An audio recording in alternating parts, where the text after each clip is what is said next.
दोस्तों कुवैत की कुछ बड़ी और इंपॉर्टेंट जो अपडेट आ रही है वो आप तक पहुंचाने वाले हैं। आप लोगों से गुजारिश है वीडियो को शुरू से लेकर आखिर तक जरूर से देखें और दोस्तों वीडियो को लाइक भी जरूर कर दें।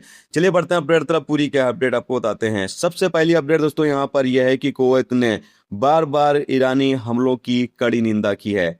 ईरान के द्वारा बार बार कुवैत के ऊपर हमला किया जा रहा है और आपकी जानकारी के लिए बता दें कि ये जो हमला हुआ है आपकी ये कुवैत के साथ साथ बहरीन के ऊपर भी किया गया और कल सुबह भी कुवैत के ऊपर हमला हुआ। उसके बाद भी 2 से 3 बार कुवैत के ऊपर मिसाइल और ड्रोन हमला किया गया, जिसकी कुवैत सरकार ने और बाकी गल्फ देशों ने कड़ी निंदा की है। इसके साथ ही दोस्तों अगली अपडेट यहाँ पर यह है कि कुवैत में 3 जुलाई से और 15 जुलाई तक गर्मी काफी ज्यादा भयंकर पड़ने वाली है।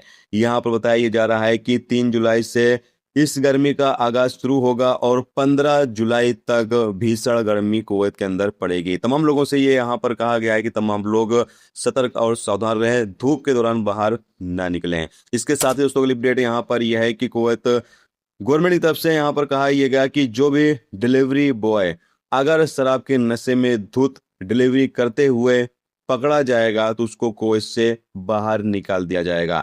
यहाँ पर बताया गया कि एक एशियाई गैर मुल्की जो डिलीवरी सर्विस का काम कुवैत के अंदर करता था और ये शराब के नशे में डिलीवरी सर्विस करने के लिए गया हुआ था और इसको पकड़ लिया गया। पकड़ने के बाद इसको डिपोर्ट सेंटर भेज दिया गया, जहां से इसको कुवैत से डिपोर्ट कर दिया जाएगा। तो अगर आप लोग भी कुवैत के अंदर डिलीवरी सर्विस का काम करते हैं तो शराब या फिर किसी तरीके का नशा करके डिलीवरी सर्विस का काम आप बिल्कुल भी ना करें, नहीं तो आपके खिलाफ भी इस तरीके की कानूनी कार्रवाई हो सकती है।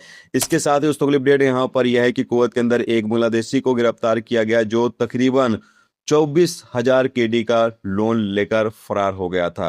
24,000 KD का लोन लेकर फरार हो गया था और पुलिस ने आखिरकार इस बंदे को तलाश करके गिरफ्तार कर लिया है और आगे अधिकारियों को सौंप दिया गया ताकि आगे इसके खिलाफ कानूनी कार्रवाई की जा सके।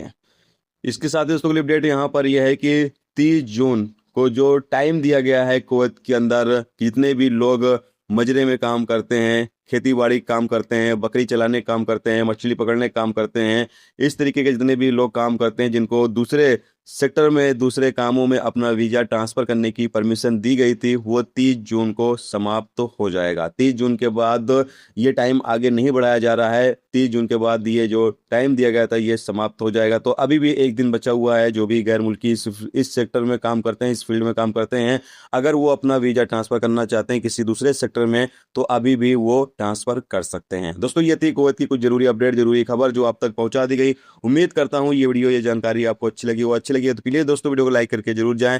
चैनल पर नए हैं चैनल को सब्सक्राइब कर लें। फेसबुक पेज पर देख रहे हैं तो फॉलो जरूर कर लें।